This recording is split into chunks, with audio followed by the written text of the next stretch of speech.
OFW in Focus ay hatid sa inyo na iRemit, Global Remittances. May ngiti sa bawat padala. ICCT Colleges, a global Pinoy distinction. Fukoidan, Slimming Rejuvenation and Wellness Center.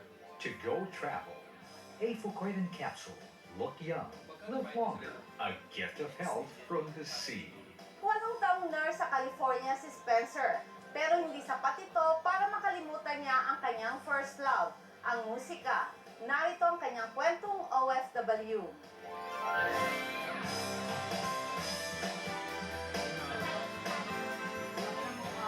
Plano sana magdoktor ni Spencer kaya siya kumuha ng nursing. Pag-graduate namin, ang America was open for nursing, 2003. So kami magkakaklase, nag-apply kami sa Amerika, and then nung nag-challenge ako ng board exam doon, pumasa, sawa ng Diyos, tapos ayun, nakakuha ko ng hospital na sponsor sa akin.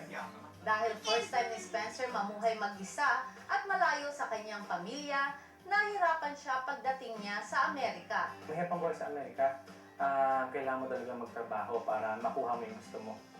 Hindi gaya dito na okay ka lang tumambay-tambay, trabaho dito, trabaho doon, kakayod ka talaga ng maigi. Pero hindi nagpatalo sa pagsubok si Spencer. Iniisip ko, kaya ko to, sayang, kasi anong gagawin ko sa Pilipinas? Magkano lang ang sweldo ng nurse sa Pilipinas compared sa sinasweldo ko? Matapos ang 2 taon, nakapag-adjust din siya sa buhay sa Amerika. Masaya naman ang trabaho doon kasi sa hospital na pinapagtrabahuan ko, it was called Parkview Gardens. And yung isang pinagpa-part-time ko is called Beverly Healthcare. Ano siya, more on sa mga rehab, post-op patients kami. Financially, I was able to support myself then.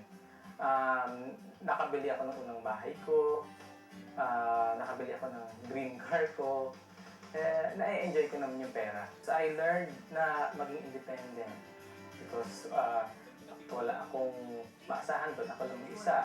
Habang nasa Amerika si Spencer, nagkaroon siya ng pagkakataong ipagpatuloy ang kanyang passion. I was able to work in a band then called Manila Sound Machine. I was a drummer there. And nag-gigs din kami, nagpo-front shows kami. Like, for example, si April Boy, nagpupunta ng Amerika. We will do front acts for local artists na nagpupunta sa Amerika. Musika talaga ang nasa puso ni Spencer. Ito ang dahilan kung bakit umuwi siya ng Pilipinas matapos ang 8 taon niyang pagtatrabaho sa Amerika. I was buying different guitars, different drum sets, different keyboards because yun talagang hilig ko gawin.